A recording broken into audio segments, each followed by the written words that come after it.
Okay, hey, what's up, guys? This is part 2 of the American Civil War done by OverSimplified. In case you don't know OverSimplified, he's a one-man group, one-man team, who, oversimplifies, as the name says, historical events, and he does a great job at it. In case you haven't seen part 1, definitely check it out. Let's go. As the Union struggle to take control in the East continued, elsewhere, the war raged on. The Confederates attempted an invasion of Kentucky, hoping the state as a whole would join them, but they were pushed back. The Indian Territory saw Native American tribes ally with one side or the other in the hopes of securing rights after the war. Along the Mississippi, General Ulysses S. Grant remained one of the few Union generals scoring major victories. With his best pal, General Sherman, by his side, Grant led his armies down the Mississippi to the Confederate stronghold of Vicksburg. Both sides knew that if Vicksburg fell, the Confederacy would be split in two, and the Confederates prepared for an intense defense of the city. But back in the East, Lincoln still wanted somebody to march south and take Richmond. Having given General McClellan the boot, he needed a new man in charge. All right, Mr. President, option 1 is General Hooker. Bit of a nutcase, but a good general. Option 2, his qualifications are his name is Burnside and he has freaking dope-ass sideburns. Say no more. So General Burnside was put in charge of the Army of the Potomac and sent south. Lincoln hoped he finally had a general who could succeed. Burnside met General Lee at the city of Fredericksburg, where he intended to rapidly cross the river and take the city. But the Union... Fredericksburg, I know what that is. That is in Texas, right? I did a video about this. Fredericksburg was one of the first... towns that Germans settled in the States? The War Department was too slow in delivering the pontoon bridges, and the two sides were forced to camp across from each other, close enough to speak. Hey, Yankee, ready to get your butt kicked? Yeah, right, Rebel. God is on our side. No way, God's on our side. Oh, you think so? Well, why don't we ask him? Hey, God, whose side are you on? Oh my God. Ow. Dude, uncool. With over 100,000 men, the Union Army finally launched their massive attack on the 11th of December. But by now, the Confederates had amassed their forces. During the battle, wave after wave of brave Union men marched headlong into a brutal Confederate onslaught.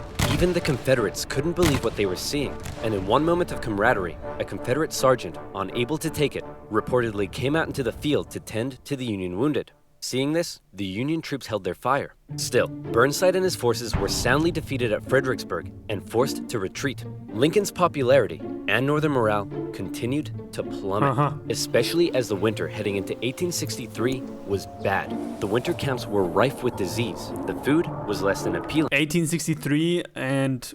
Well, how long did the war last? I think 1865, right? So 2 more years to go. On both sides, men began to leave. Hey, where do you think you're going? I'm deserting. What? Don't you love your country? Yes, I do. And I'm trying to get back to it as quick as I can. Lincoln, ever the kind and caring man he was, spent much of his time pardoning deserters' death sentences. Oh my. Here's a 17-year-old boy sentenced to be hanged. Well, I'd better suspend his sentence. Or he'll be suspended tomorrow. What? To try to keep the numbers up, both sides had introduced conscription. There was controversy in the North, however, since rich men could simply pay to have someone else fight on their behalf.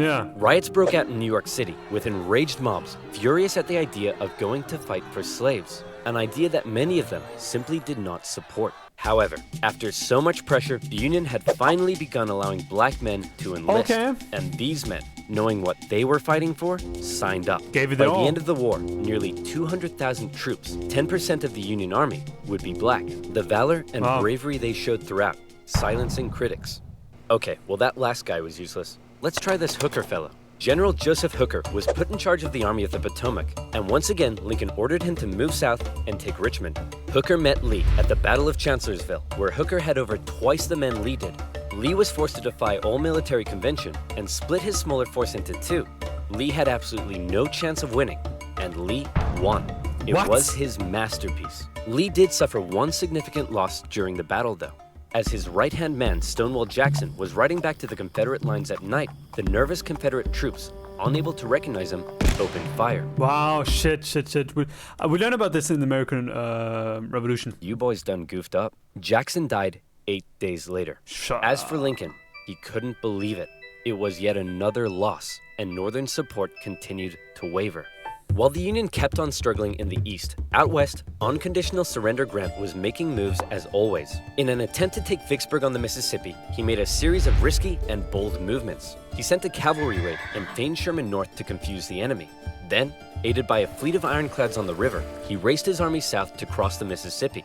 Aware that the terrain to the north was restrictive, instead, he strategically moved northeast, hitting Vicksburg's supply line and defending his rear from Confederate armies in Jackson.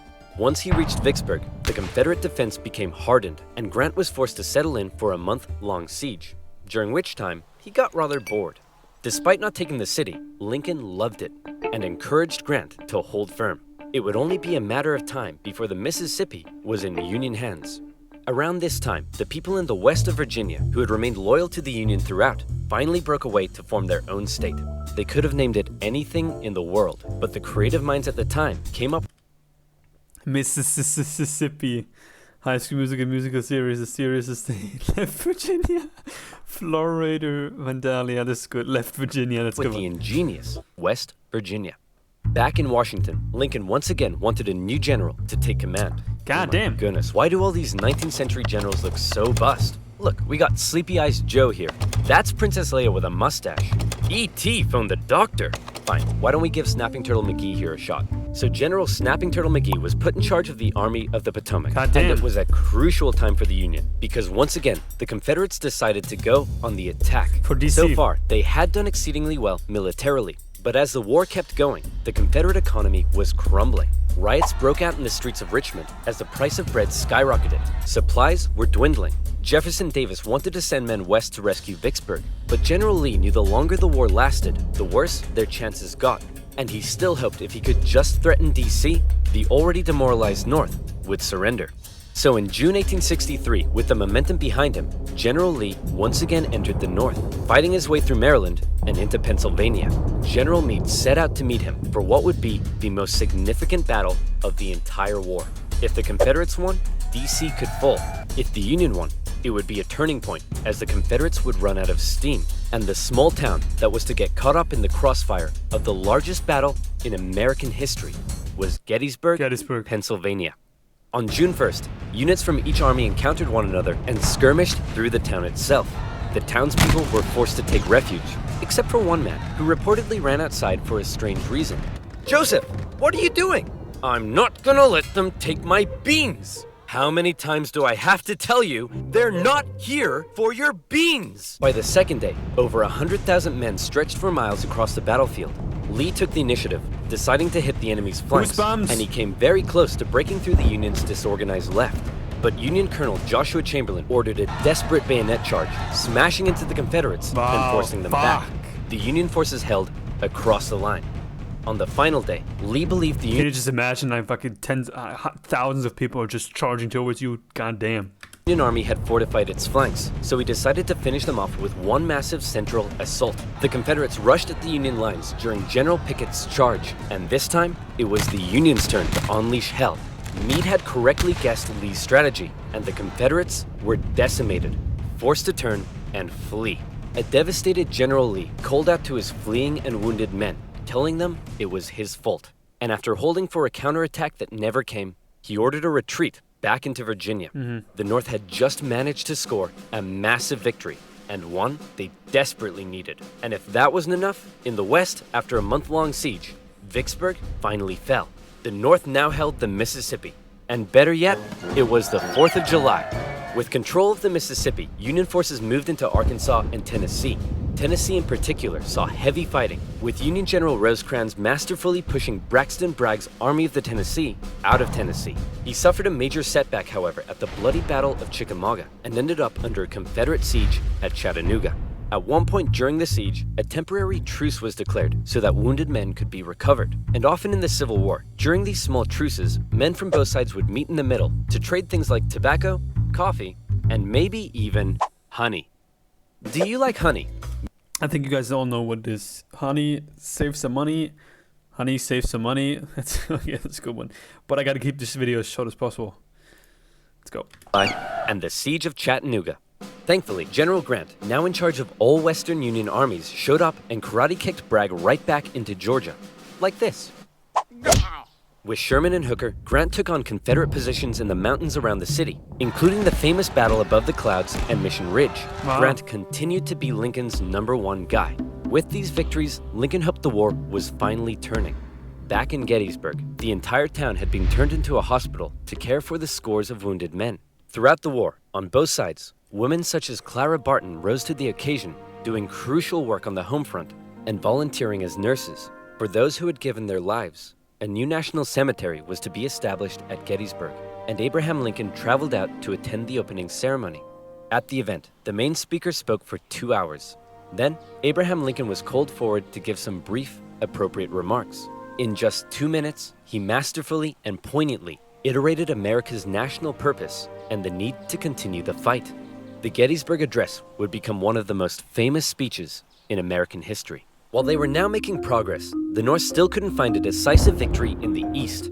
And that was bad news for Lincoln, because his presidency was now in its 4th year. In 1864, there was an election coming. The Confederates knew this too, and with little hope left of being able to threaten the North militarily, they believed their last shot at victory may be in the election, since Lincoln... Yeah, basically for them to mess it up themselves, to destroy themselves from within. Emancipation and the war itself weren't exactly popular. People in the North were sick of war and wanted to put it behind them. Robert E. Lee hoped that if he could just hold out and continue to inflict more defeats, the people of the North would vote Lincoln out and replace him with a Southern sympathizer who may be willing to negotiate. Lincoln knew now he desperately needed a victory. Now, I know what you're thinking, but oversimplified. If Lincoln loves General Grant so much, then why doesn't he put him in charge of the campaign in the East? Well, guess what, loyal subscriber? You've hit the nail on the head. You're bold, Grant. I'll grant you that. I'm promoting you to General-in-Chief, and I ain't taking you for granted. Now I want you to go defeat Lee. Grant me my wish. Please stop. So Grant was put in charge, and he came up with a new plan. He wanted to press the Confederates on all fronts, with General Banks to capture Mobile, Alabama, General Sherman moving south to Atlanta, and Grant joining the Army of the Potomac as they advanced through Virginia. In May 1864, that plan went into action. Sherman steadily advanced on Atlanta, facing off against a smaller Confederate army under General Joseph E. Johnston. In addition, a cruel yet highly skilled cavalry general and winner of the funniest Confederate statue award, Nathan Bedford Forrest, was also nearby, doing his best to threaten Sherman's advance. But in a series of battles, Sherman dominated and pushed Johnson back to the city. But he was held just outside of Atlanta itself and was forced to lay siege. Meanwhile, the main show was happening to the east in Virginia. The Union's top general was finally about to face off against the Confederacies. Lincoln hoped Grant would bring something new to the Eastern Theater, and bring something new he did. As Grant began moving south, Lee still regularly outmaneuvered him and inflicted heavy casualties, hoping to demoralize the North as much as he could. But here's what set Grant apart from others. He knew Lee was running out of men, and that the North by comparison had plenty. Grant would throw his forces at Lee, and even when Lee repelled them, Grant, rather than pulling back, would give the order to keep moving forward and flank Lee, again and again. In under 6 weeks, 80,000 men would be killed, wounded, or missing. In D.C., Grant was criticized for being a butcher. At the Battle of the Wilderness, the Union casualties were so heavy that Grant reportedly began to weep. But still, Grant could replace his losses. Lee couldn't, and he was being pushed all the way back to Richmond. Lee knew once he got there, he'd be under siege. Then, it would only be a matter of time. Close to Richmond, Grant again suffered horrific casualties in a miscalculated assault at Cold Harbor. Then, trying to be a trickster, instead of moving on Richmond directly, Grant moved towards Petersburg to flank the Confederate capital and cut its supply line. But, just like Sherman, Grant was halted outside of the city, and he too was forced to settle in for a siege. 2 identical sieges would not be good enough for Lincoln's re-election. The people of the North saw the casualties Grant had been taking, and they weren't happy. To make matters worse, Lee had sent Jubal Early north to threaten D.C., with the hope of forcing Grant to withdraw troops from Richmond. Early was repelled on the outskirts of the city, with President Lincoln even attending as an observer, but the North had been given a fright. So with the war currently in a stalemate, who was to be Lincoln's opponent in the critical 1864 election? Who would the Democrats choose? Guess what, baby? I'm back. That's right. General George B. McClellan would run for president against Abraham Lincoln. My fellow countrymen, if you elect me, I, the great General George McClellan, will fearlessly and valiantly win the war. Unlike this douchebag, many Democrats, however, including McClellan's running mate, wanted to end the war. So it's possible McClellan may have ended up fearlessly and valiantly making peace with the Confederates, which is exactly what they were hoping for. With the war in a stalemate and Lincoln still not popular, it looked like McClellan would win, and the Confederacy may have a chance at surviving after all. Lincoln himself said that without some kind of major victory, it seemed exceedingly probable that this administration will not be re-elected. Yeah. Well, fret not, Abe, because if it's a major victory you want, it's a major victory you'll get. Atlanta had been under siege by General Sherman for just over a month. After a number of battles around the city, Sherman sent a force south to sever the city's supply line, and Confederate General Hood was forced to abandon it. Atlanta, one of the Confederacy's most important cities, had fallen into Union hands. For many, it was clear that the Confederacy's defeat was now inevitable, and the war would soon be over. When the final results came in, Lincoln had won with an electoral college landslide, with the troops in particular voting overwhelmingly for Lincoln, which must have been touching for their commander-in-chief. Those are some key moments. I mean, but it could have also gone the other way. You know, don't forget about that. It's some key events that led to this. Chief, hey man, looks like you lost. No hard feelings? I didn't lose. I merely failed to win. In January, Lincoln involved himself heavily in ensuring the 13th Amendment made it through Congress. In a narrow and historic vote, the amendment passed. Slavery would now be constitutionally banished throughout the nation. Black men and women, watching the vote from the galleries, knew the work had only just begun. A couple months later, at his second inauguration, with victory right around the corner, he didn't celebrate, he didn't gloat. Instead, he emphasized the need for reunification and binding up wounds. To him, Americans, North or South, were to again be compatriots. However, listening to Lincoln speak that day was a man who had no interest in reunification. John Wilkes Booth, an actor living in D.C., was also a deep Southern sympathizer. And as the war turned against the Confederacy, depressed and full of hate, he was already plotting his revenge on the man he held responsible. With further Confederate losses, it was pretty clear at this point who would win. But still, Jefferson Davis showed no sign of giving in. The North were frustrated to see the conflict being dragged out. Why waste more lives? In Atlanta, General Sherman believed he had the key to forcing the Confederacy's hand. He had an unusually modern concept that an army could only survive with the support of the people. Strike at the people, and the army collapses. Sherman decided to do something unprecedented. He would remove his 62,000 men from their supply line and march through the heartland of the Confederacy, where they would live off the land. There, they would wreak havoc. As they marched, they tore up railroads, burned farms, and destroyed communication lines. They also liberated thousands of slaves. The damage done was estimated at $1.4 billion. Wow. The tactics were cruel, but to Sherman, it was better than losing yet more men in battle. In December, he reached Savannah, Georgia, but he wasn't done yet. Next, he turned north to inflict his punishment on the first state to secede, South Carolina. As he moved, he came ever closer to General Lee's army, still holding out at Petersburg. The siege of Petersburg had lasted for 292 days. 60,000 of Lee's men had deserted. Numerous Union attempts to break through had failed, but when the breakthrough finally came, it came quick. On April 2nd, a Union assault finally pushed the Confederates from... When they say they deserted, where exactly did they go? I mean... It's not like they had just, a resort to head back to, go to the hotel room or anything like that. So where exactly did they go and what did they do? And when they were found by the Union, how were they treated by the Union soldiers? From their defenses. Hey man, there's no need to evacuate, right? You'll rescue us like last time, right? Sorry, can't hear you. Lee narrowly escaped the city, hoping he'd be able to meet up with General Johnson and continue the fight. Grant chased him down. Richmond was evacuated, and Jefferson Davis went on the run. As they left, the Confederates set fire to military buildings, but the flames burned out of control, and as the Union troops arrived, they became firefighters. A couple of days later, Abraham Lincoln visited the war-torn city. Grant caught up to Lee at Appomattox Courthouse, where he trapped his forces. It was here, on April 9th, 1865, that Lee saw no point in continuing. Sir? Listen, bub. I drank a bit too much last night, and now I'm hanging like a fruit bat on a hot day. So whatever you have to say, I don't want to hear it. General Lee says he wants to surrender. Hot diggity dog! Grant and Lee met in the home of a nearby farm family, owned by a man who had tried his best to escape the Civil War years earlier, Wilmer McLean. All right, can we all just hurry up and get this over with? Martha! Not now! I'm cleaning! Do you want us to get rats? Grant and Lee, after years of war, now spoke respectfully to one another. When Lee left, his face filled with emotion, Grant's men began to cheer, but Grant ordered them to stop. He knew that now was the time for reconciliation. Just over 2 weeks later, General Johnson would surrender to Sherman, ending the war for 89,000 Confederate soldiers in the largest surrender of the war. Not every Confederate state had surrendered, but the war was as good as over.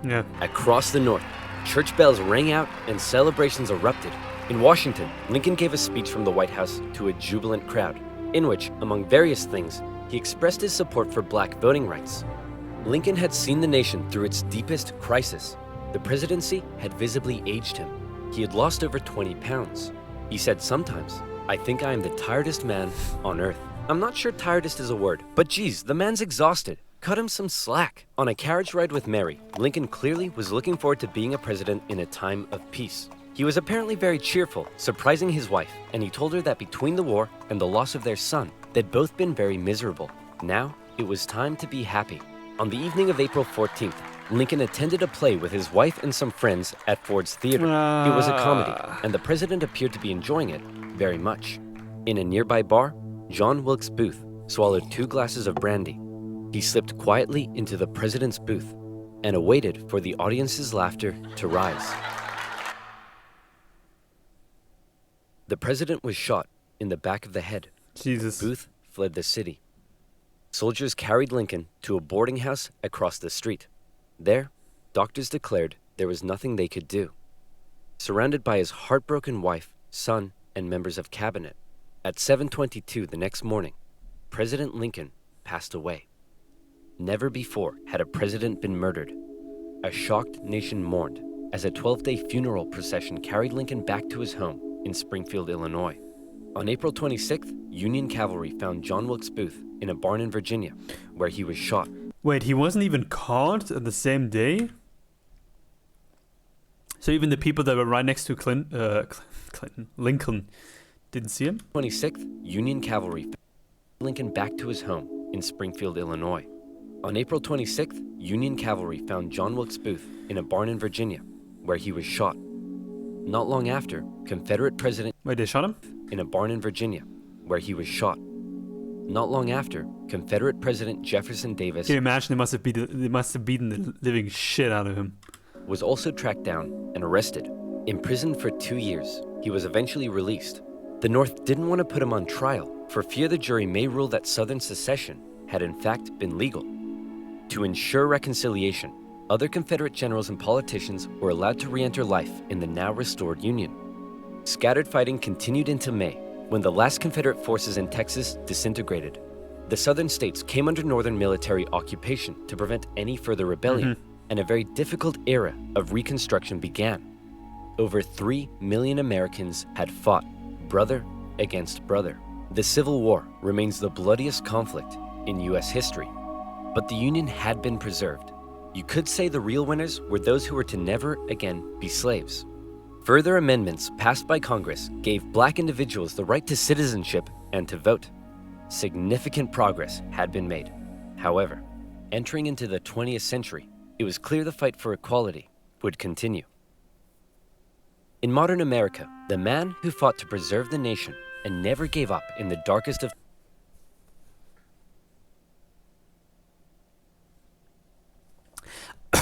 I saw this memorial the other day, and actually that's what I wanted to say in the first video and the second video as well. I want to visit this memorial really, really bad. It's also really, really, really bad. It's gigantic as far as I know, right? I mean, it even looks big on this picture, but it's huge. Of times stands as a symbol of honesty, empathy, humility, perseverance, and courage. A continuous reminder of what has forged America and what it should ever strive to be.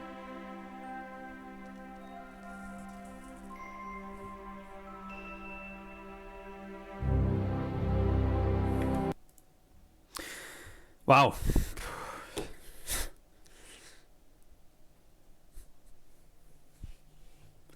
Great video. Great video.